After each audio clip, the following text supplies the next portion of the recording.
예, 30장, 잠언서 30장은 그 아굴이라는 사람의 잠언이라고 밝히고 있죠.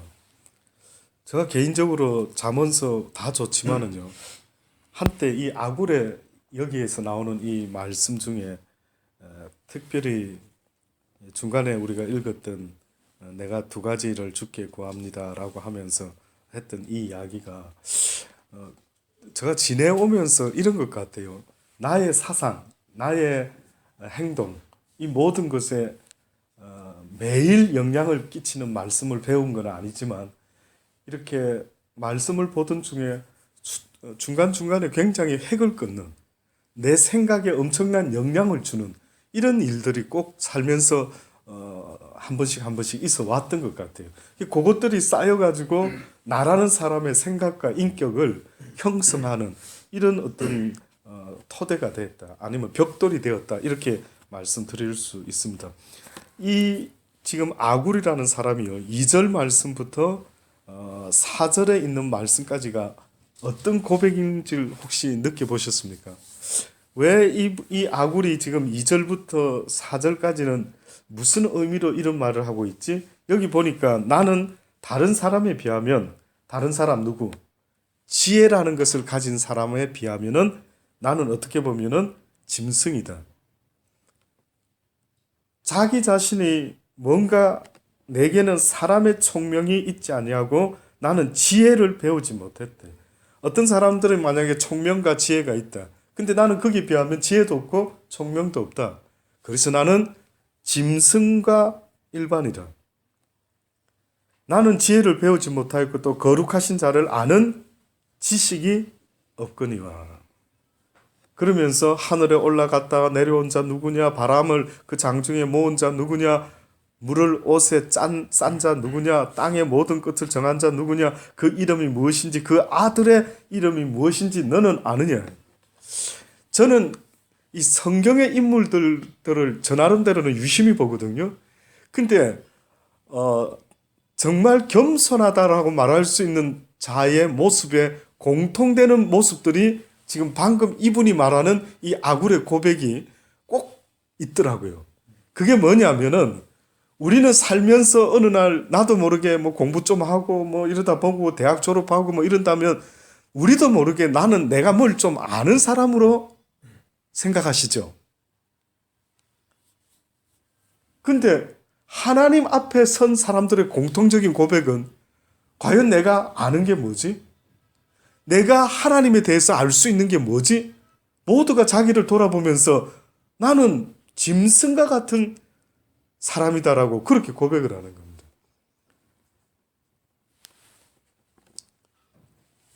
지혜가 있다라고 우리는 때로는 말을 하지만 성경은 물어보는 겁니다. 하마가 그 힘의 근원이 어디서 나오는지 아니? 악어가 어떻게 그렇게 생겼는 줄 아니? 어떻게 바다가 경계를 넘지 않는 걸 너는 아니? 어떻게 해가 동에서 떠서 서로 지는지 너는 아니?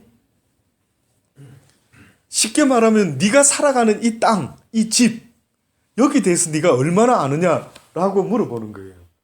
우리가 안다라고 말하는 것은 이 세상을 지으신 그 하나님의 섭리와 뜻에 대해서 지금 성경은 아느냐고 물어보는데 우리가 안다라고 하는 부분은 그거하고는 전혀 별개인 것 같다는 것을 이런 말씀을 들을 때마다 깨달아지는 것 같아요. 그래서 진짜로 내가 뭘 안다라고 하면은 하나님이 어떤 의도를 가지고 어떻게 이 세상을 창조하시고 나를 지으셨는가 하는 것을 알지 못하면서 내가 지식이 있고 지혜가 있고 뭔가 남보다 총명이 있다라고 생각하는 것은 결단코 올바른 생각이 아니다. 그러니까 그런 것도 모르면서 뭘 안다라고 하는 것은 얼마나 교만한지 모른다. 그러면서 남을 무시한다라는 것은 더더군다나 교만하다.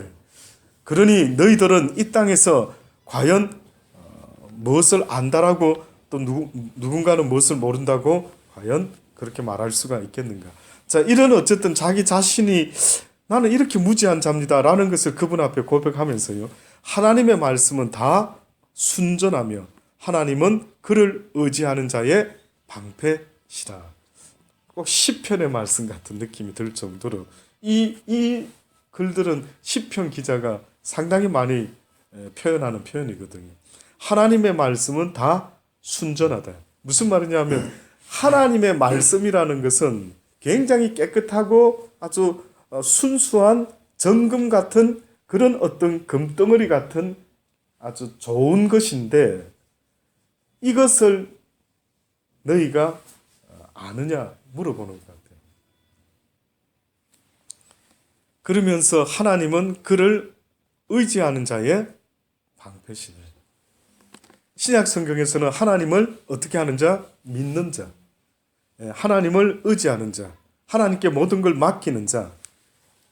저는 이 말씀이 결국은 믿음은 말씀을 들으면서 그리고 그 말씀은 여호와의 말씀. 그러니 하나님의 말씀을 듣는 자에게 생겨지는 것이 있다면 바로 믿음인데 이것을 아마 아굴이 지금 우리가 아는 것처럼 알고 이 말을 할까 싶을 정도로 그 시대에 기록된 성경이 없었을 텐데 아굴은 어떻게 이런 표현을 쓰지? 여호와의 말씀은 너무나 순전합니다. 여호와의 말씀은 너무 귀합니다. 그래서 나라는 인간이 정말 짐승 같지 않으려고 한다면은 그 여호와의 지식을 사모하고 그 말씀을 주야로 묵상하며 그 말씀을 날마다 읽고 이것이 내 삶의 일용할 양식으로 삼을 수 있는 이런 마음을 어떻게 가졌을까? 하나님은 그를 의지하는 자의 방패인 것을 그가 깨달았던 모양입니다. 너는 그 말씀에 더하지 말라. 그가 너를 책망하시겠고 너는 거짓말하는 자가 될까 두렵다. 오직 여호와의 말씀에 예면 예, 아니면 아니오라고 말해야지. 내가 모른다고 해서 그런 말이 어디 있어? 내가 뭘 좀 안다고 해가지고 그 뜻은 아마 이런 것일 거야. 이렇게 함부로 여호와의 말씀에 과감하지 말아라. 계시록에 있는 말씀처럼 이 말씀에 예언의 말씀에 더하는 자, 빼는 자 용서하지 않는다라는 말씀 하신 것처럼요. 자, 그 다음 이제 오늘 이 7절의 말씀을 사실은 이제 드리고 싶은 건데요. 이 7절의 말씀부터 보면은 이 아굴이라는 사람이 내가 두 가지 일을 주께 구하였사오니 나의 죽기 전에 주시옵소서. 그 첫 번째가요. 허탄과 거짓말을 내게서 멀리 하옵소서. 허탄과 거짓말 무슨 뜻일까요? 거짓말은 알겠는데 그렇죠? 허탄한 것. 허탄한 것을 또 거짓말을 내게서 멀리 하옵소서.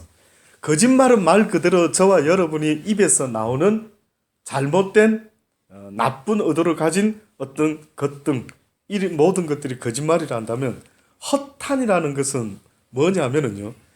인간에게 있어서 어떻게 보면 실체가 아닌데 오아시스가 신기루 같은 거 있죠. 신기루. 사막의 신기루. 허탄한 것. 하나님 편에서 우리에게 지금 인생아 너희가 어떻게 허탄한 것에 주목하느냐? 어떻게 너희 마음을 허탄한 것에 두느냐? 이것은 결국 뭐냐면요.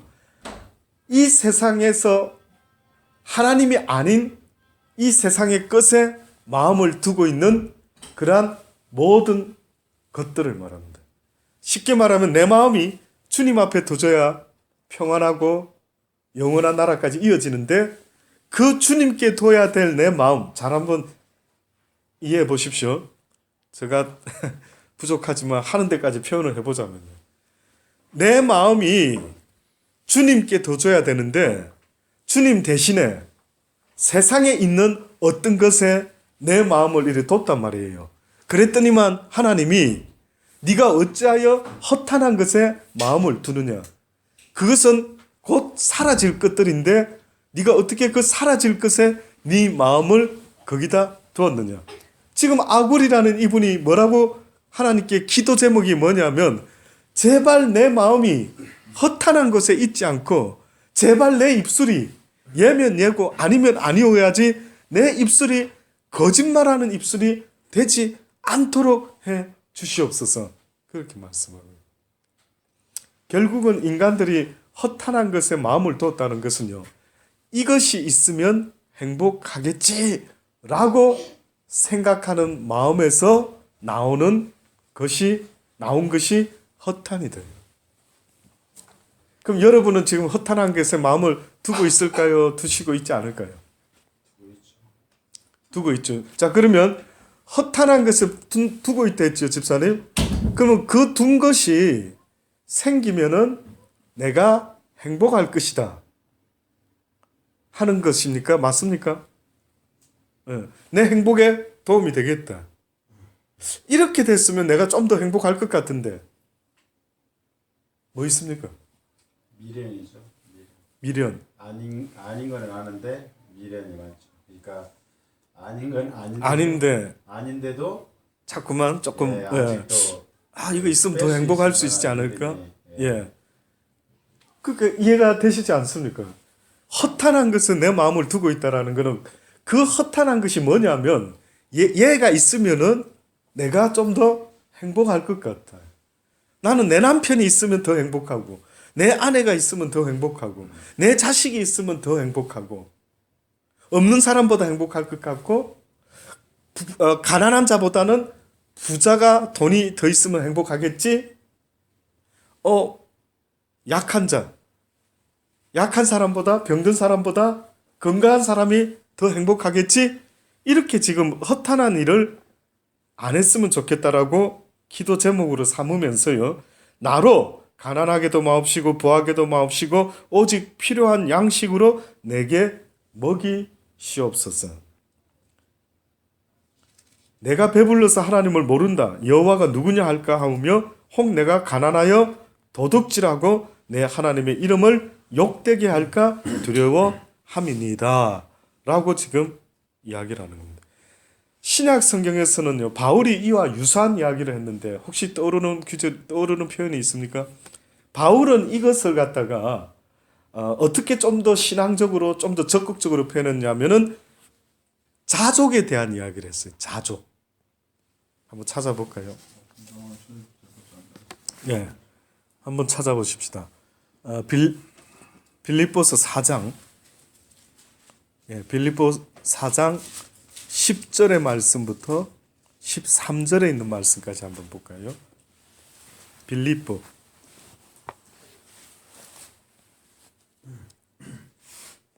4장 10절을 보면은 내가 주 안에서 크게 기뻐함은 너희가 나를 생각하던 것이 이제 다시 싹이 남이니 너희가 또한 이를 위하여 생각은 하였으나 기회가 없었느니라. 이 무슨 말이냐면 빌립보 교회가 바울에게 한때 선교를 위해서 재정을 지원했던 적이 있었던 모양이에요. 근데 아마 그게 끊겼던 것 같습니다. 어느 순간쯤에 끊긴 것 같습니다. 근데 다시 이제 그게 연결이 된 것 같아요.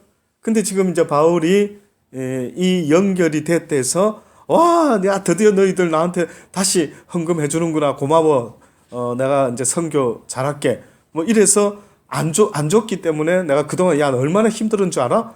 이제 고마워. 이제 다시 준다니 고마워. 이런 마음이 아니라는 걸 지금 밝히려고 표현을 이렇게 합니다. 내가 궁핍함으로 말하는 것이 아니다. 내가 너희들이 안 보내줬다 하더라도 선교 헌금 없어도 내가 궁핍해서 막 너무 힘들었어. 그걸 지금 말하려는 게 아니다. 어떠한 형편에든지 내가 뭘 배웠다고요? 자족하기를 배웠노니 내가 비천에 처할 줄도 알고 풍부에 처할 줄도 알아 모든 일에 배부르며 배고픔과 풍부와 궁핍해도 일체의 비결을 배웠대. 여기서 비결이라 했지만 실제 원어의 뜻 속에는 비밀을 말합니다. 다시 말하면은 도대체 어떤 비밀을 배웠지?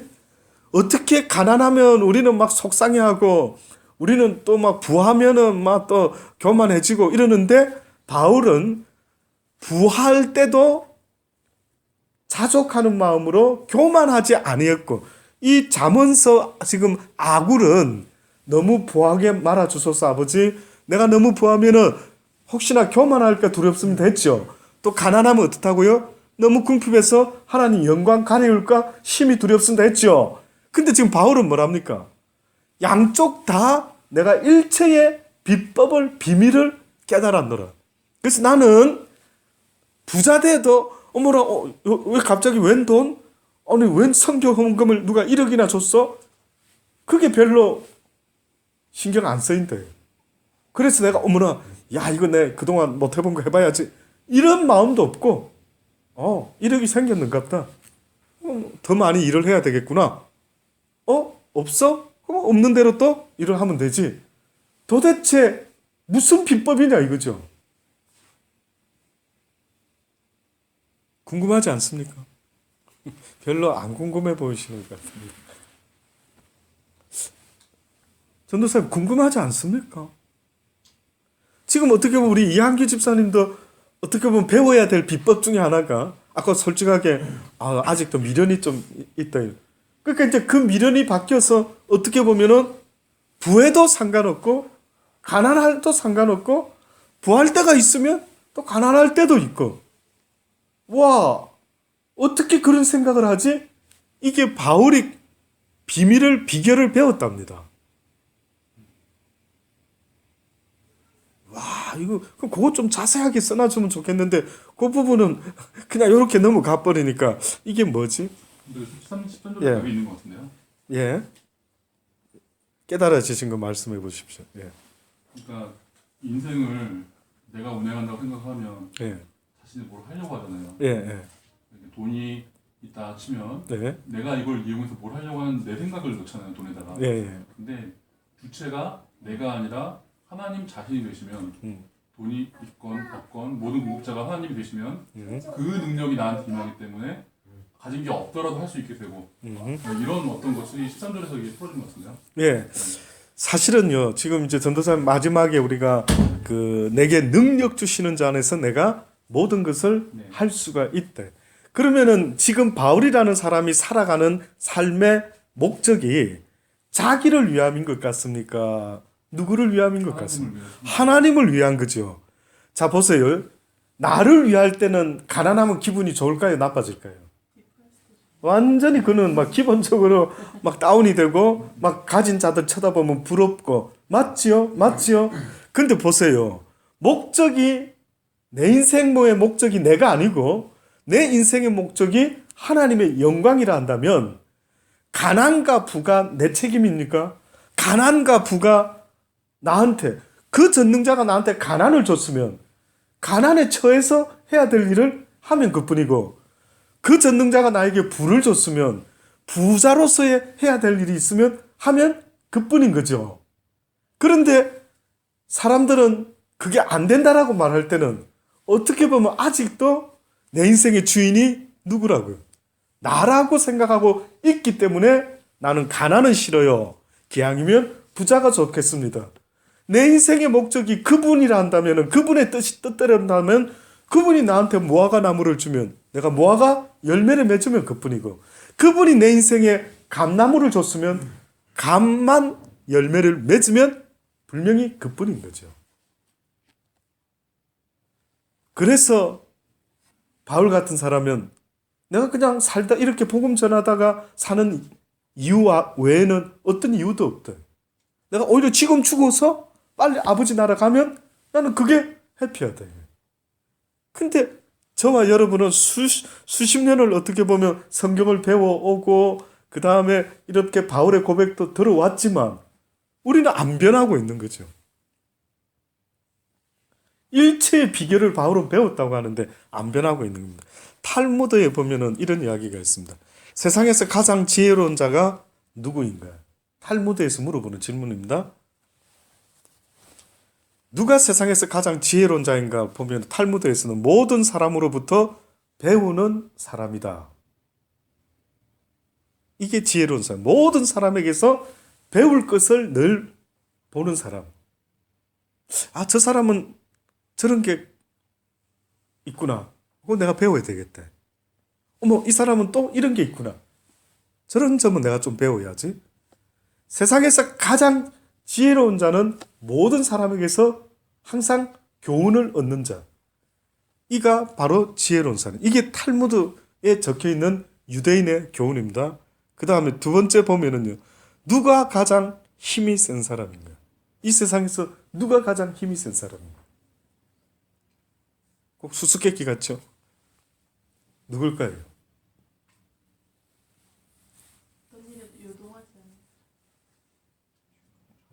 어떤 일에도 요동하지 않는. 그게 한 3, 40점 점수 줄 수 있어요. 전혀 무관하진 않아요. 누가 이 세상에서 가장 힘이 세다? 탈무드에서. 무슨 의미지? 힘이 세다면은 누구와 싸워도 지지 않는 사람을 말하는데. 그럼 누굴 말하는 거지? 탈무드에서는요. 자기 자신을 이기는 자가 이 세상에서 가장 힘이 센 자다. 의미가 있죠, 나름. 그러니까 자기를 이기는 자. 예. 사도 바울이 내 육신의 또 다른 법이 날마다 나를 사로잡아 오는 것을 내가 보는도다. 오라 공고한 자다. 내가 날마다 나를 쳐서 복종시키기를 원하노라. 내가 복음을 다른 사람들에게 전해놓고 내가 혹시나 하나님 앞에서 떨어질까 심히 두려워서 그 자신도 복음 전하는 직분은 맡았지만은 내가 이 전하는 복음의 말씀대로 살아가지 못하면은 나도 하나님 앞으로부터 떨어진다. 그러니까 주님은 우리가 아는 것처럼 하늘에서 불을 내리고 귀신을 쫓고 권세를 행하고 선지자 노릇을 했다라고 했지만은 주님이 보기를 원하는 건 그게 아니라 네가 내 나라로 오기 위해서는 나의 계명대로 나의 뜻대로 네가 행했느냐 물어본다. 이걸 바울이 잘 알다 보니까 바울은 다른 사람은 복음을 전해서 천국 가게 만들고 혹시나 내가 버림받을까 봐 날마다 내 육신의 법을 쳐서 복종시키노래. 바울이 가장 강한 사람. 예, 저도 그게 동의가 됩니다. 이러면 안 되는데 해서 하면서도 늘 지는 사람이 있죠.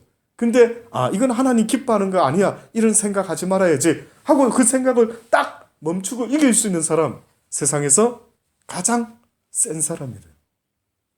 근데 한 가지 지금 이제 세 번째 이 말씀 드리려고 하는 거예요.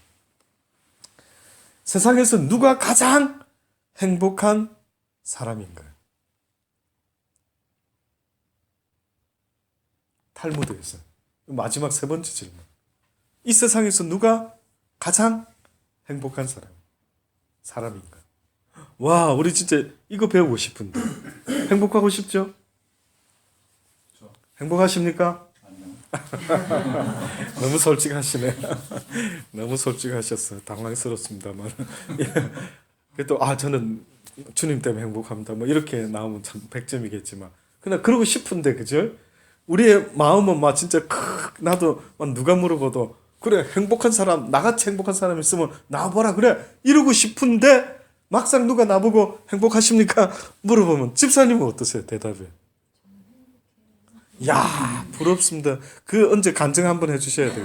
그 일체의 비결을 한번 언제 진짜 너무 부러운 겁니다. 저는 이런 고백 들으면 너무 부러운 겁니다. 저분은 도대체 저분이 어떤 분인지 더 알고 싶다. 그래서 안 그래도 제가 그 십몇 년 동안 영주권이 없이 지내셨는데도 오히려 그때 그렇게 지냈던 시간 속에 뭔가 이야기를 하시길래 오히려 정말 남들은 힘들다 하는데 그 비법이 무엇이지? 그 비결이 뭐지? 궁금할 정도로 제가 안 그래도 참 귀한 믿음, 정말 부러운 믿음. 탈무드에서 누가 가장 행복한 사람인가라고 질문을 해놓고 대답을 뭐라고 했느냐면 현재 가진 것에 만족하는 그 사람이 이 세상에서 가장 행복한 사람. 인정하십니까? 유대인들의 말입니다. 히브리 사람, 하나님을 아는 믿음을 가진 백성들, 그들이 자손들에게 교훈으로 가리키는 이야기가 누가 이 세상에서 가장 행복한 자냐? 현재 가진 것에 만족하는 사람입니다. 근데 제가 이 만족이라는 단어를 보니까요. 이게 너무나 아주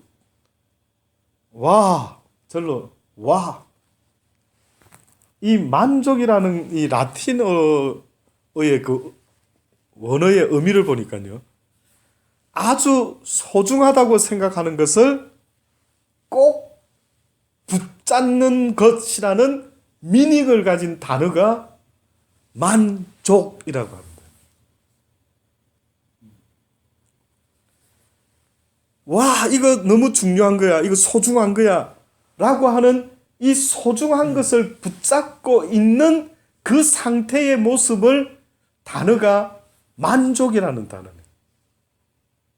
결국은 만족하지 못하는 사람은 현재 소중하게 여겨야 될 것들을 모른다든지, 뭐가 소중한지 아직 잃어버리지 않아 봐서 모르고 있다든지, 그 상태의 사람들이 만족을 못한대. 맞는 것 같습니다. 사실 물만 해도 그죠? 우리 지금 물은 뭐 원하면 사서 마시고 물 마시. 근데 물이 만약에 잠깐만 못 먹는다. 오늘 하루 종일 물 못 먹는다. 어떤 느낌일까요? 해봤어요. 해봤어요? 그러니까 어때요? 그러니까 물을 못 먹는 건 상상조차도 할 수 없는 일인데 예. 정말 괴롭죠. 물이 있는데도 못 먹는데 물이 없다면 더 괴롭겠죠. 그렇죠. 있을 때는 그 가치가 뭐 대단하게는 안 느껴지는데 막상 없어 보면은 어머, 근데 딴 거는 없어도 살겠는데 물이 없으니까 너무 갈증이 나고 어머 나 이거는 꼭 있어야 돼 이래 되지요. 그러니까 지금 이 유대인들이 만족이라 세상에서 가장 행복한 사람은 현재 소중한 것을 붙잡고 있는 그 사람들이 만족을 느끼는 사람들이라고 하는데 과연 우리들은 그렇게 소중한 걸 붙잡고 있는 거예요.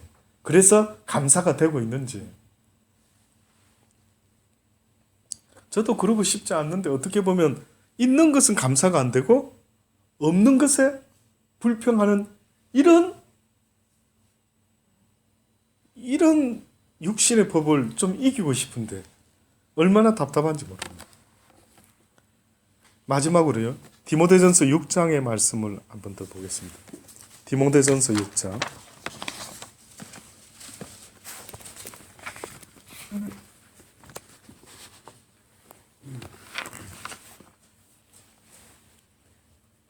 (6장) 3절의 말씀부터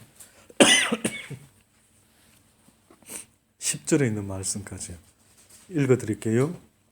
누구든지 다른 교훈을 하며 바른 말 곧 우리 주 예수 그리스도의 말씀과 경건에 관한 교훈에 창념치 아니하면 저는 교만하여 아무것도 알지 못하고 변론과 언쟁을 좋아하는 자니 이로써 투기와 분쟁과 해방과 악한 생각이 난다.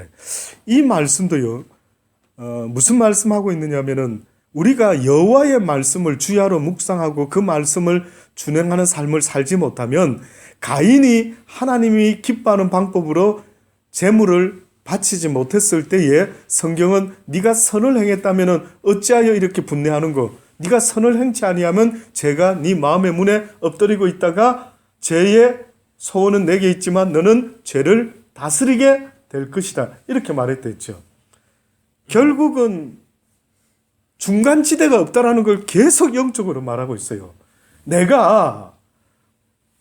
우리가 이걸 붙잡고 있을 때는 이것만 바라보고 붙잡고 있을 수 있는데 이걸 놓으면은 나 목사님 아무것도 안 붙잡고 있는데요. 이렇게 안 된답니다. 놓치는 순간에 지금 나도 모르게 뭔가 딴 거를 붙잡게 된다라는 거예요. 이 중간이 없답니다. 영의 세상에서. 네가 어떤 인간이 되기를 원하느냐? 선한 사람요. 그럼 선한 막대기가 있다. 이걸 붙잡아라. 이거 붙잡아야 된다. 말씀을 붙잡아야 돼. 근데 이 말씀을 놓쳤다. 좀 쉬고 있어요, 하나님. 저 1시간 후에 다시 잡을게요. 이게 통하면 좋은데 네가 이거를 잡고 있다가 놓쳐버리면 육신의 또 다른 법에 의해서 다른 걸 붙잡게 된대. 또다시 말하면 네가 이거를 놓쳤다라는 것은 네가 마음에 다른 것에 마음을 빼앗겨서 지금 이걸 놓치고 있다라는 이 말이 되는 거예요. 누구든지 다른 교훈을 하며 바른 말 곧 우리 주 예수 그리스도의 말씀과 경건에 관한 교훈에 창념치 아니하면 꽉 붙잡고 이 말씀대로 행하지 않으면 또다시 표현해 볼게요.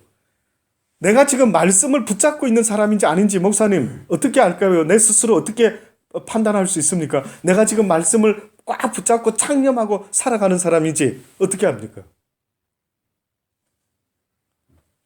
그 말씀을요, 행동으로 옮기지 않으면은 이 말씀을 붙잡고 있는 사람이 아니다. 이렇게 아시면 됩니다. 지금 내가 그 말씀을 붙잡고 살아가고 있지 않으면 나는 이 말씀을 놓쳐버린 거예요. 말씀에 순종하라는 단어 있죠. 표현 있죠. 순종. 언젠가 말씀드렸습니다. 순종이라고 하는 그 단어 속에는 일회성을 말한 게 아니에요. 내가 오늘 순종하고 내일은 막 또 쉬었다가 모레 순종하고 이게 아니고요. 순종이라는 그 말 속에 어떤 의미가 있냐면 이 하나님의 말씀이 너에게 습관이 될 때까지 이 조건이 붙어 있습니다. 여러분 음식 습관 있죠? 음식 습관. 꼭 빠뜨리지 않고 먹는 거 있습니까? 매일. 전 당뇨약, 죄송합니다만 먹고 싶지 않는 당뇨약을 먹어야 되고 혈압약을 좀 먹어야 되고 매일같이 내가 빠뜨리지 않고 뭡니까 그 과일? 예, 키위 한 쪽을 먹어야 된다고. 토마토 하나 먹어. 건강식에 대해서는 우리 이 집사님 잘 아시죠? 매일 먹어야 되는 건 뭡니까? 굉장히 많은데 샐러리 좀 먹으면 샐러리 먹거든요. 그래요. 지방이가 60 이상을 드시지 마세요. 예. 뭐 커피 너무 마시면 안 된다 그러고 예, 뭐 샐러리, 토마토, 뭐 키위 뭐 그런 것들 섬유질 있는 거 뭐 예. 꼭 챙겨 먹어야 된대. 제가 해보니까요. 습관적으로 될 때가 와야 되더라고요. 습관 붙을 때까지 안 하면요. 몇 번 먹다가 또 안 되는 거예요.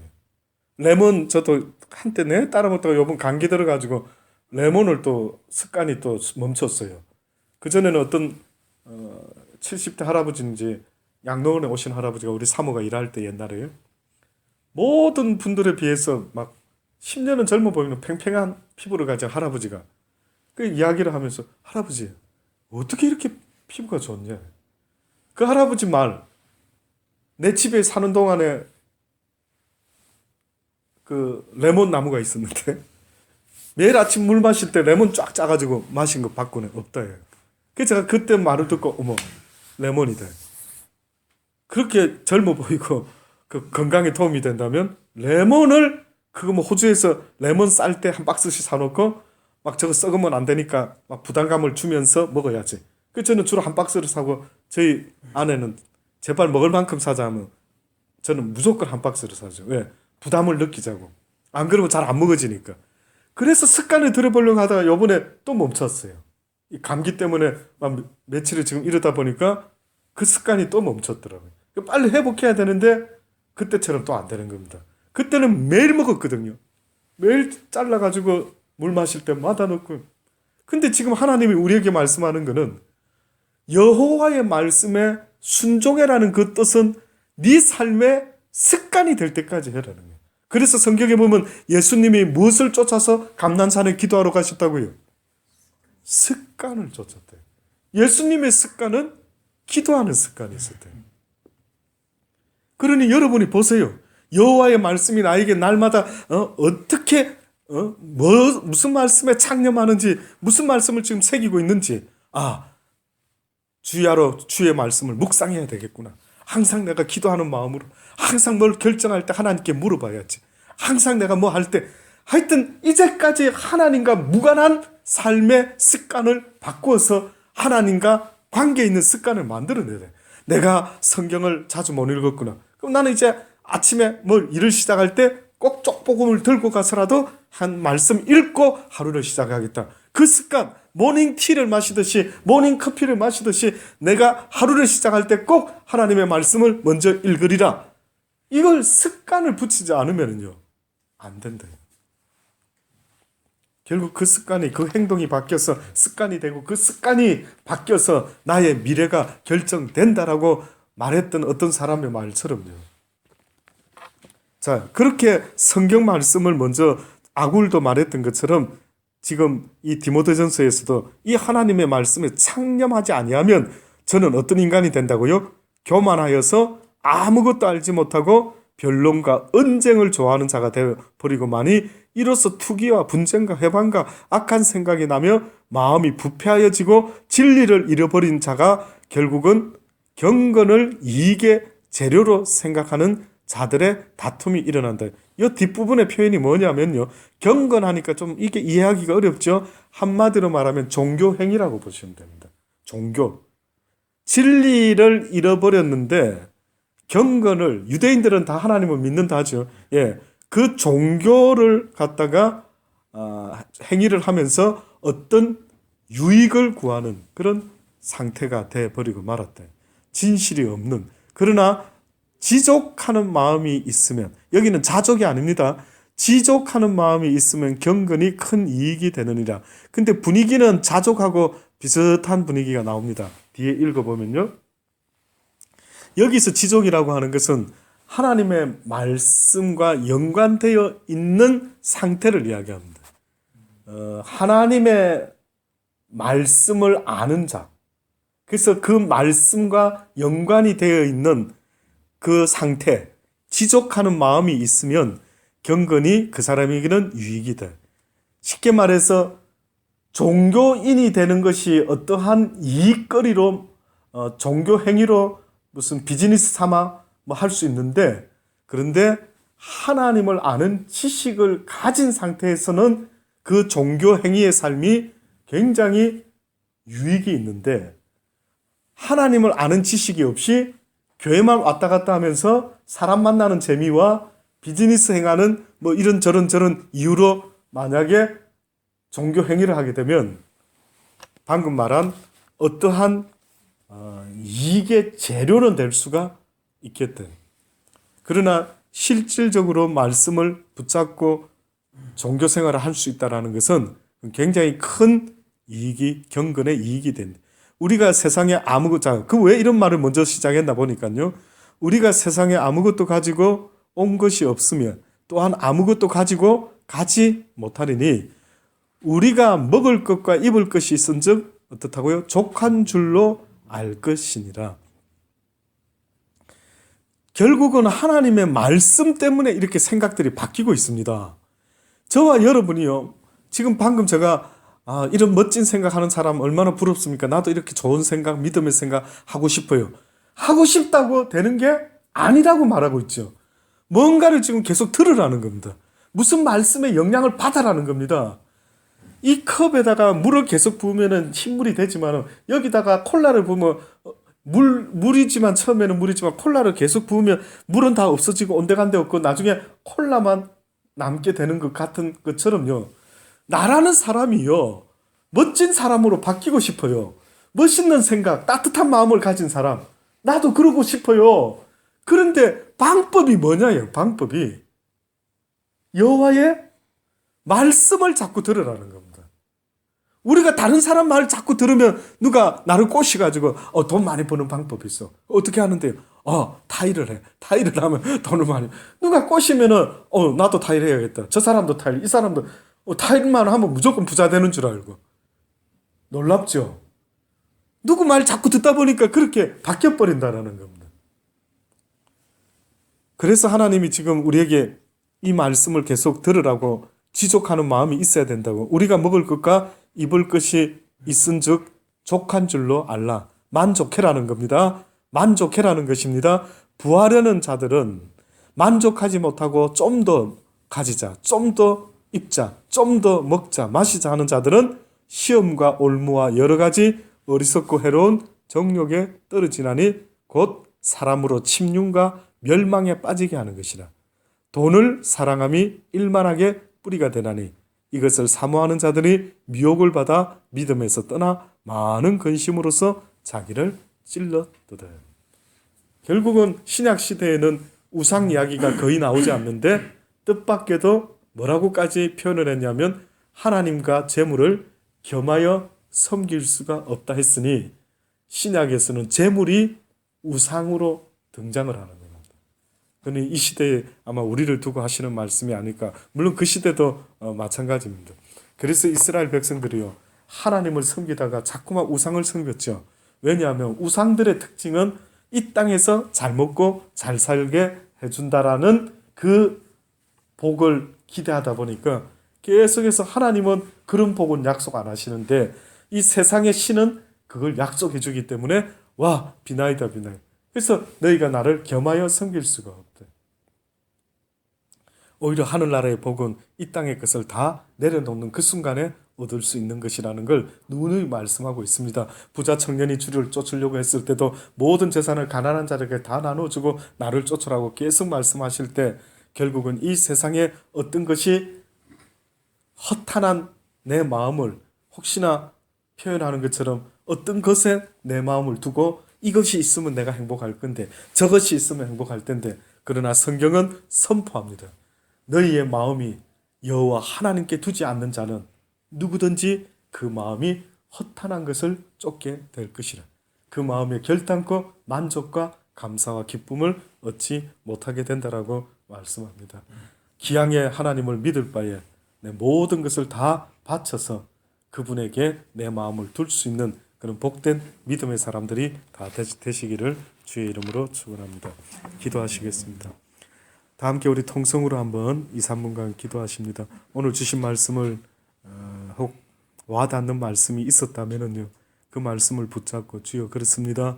내가 혹시 이것이 있으면 행복할 것이라고 허탄한 것에 내 마음을 두고 있는 것이 있다고 한다면 아버지여, 이제는 그 어리석은 미련함에서 벗어나 여호와 하나님만이 주실 수 있는 그 평안함을 바라보며 우리의 마음을 주께 둘 수 있게 하여 주옵소서. 그래서 살아가다 보면 가난할 때가 있고 힘들 때가 있고 아쉬운 것이 생길 때가 있고 그것이 생기면 다시 행복하지 않을까, 이러면 더 행복하지 않을까, 여러 가지 생각과 기대를 해봅니다마는 저희는 주의 말씀을 진리라 믿습니다. 하나님 외에는 나를 만족시켜 주실 수 있는 그 어떠한 사람도 그 어떠한 것도 세상에는 없다라는 것을 이제 배웠으니 우리의 마음이 오직 주님께만 두게 하여 주옵소서라고 기도할 수 있는 귀한 시간 되기 원합니다. 다 같이 기도하십시다. 좋으신 아버지 하나님 감사합니다. 감사합니다. 감사합니다.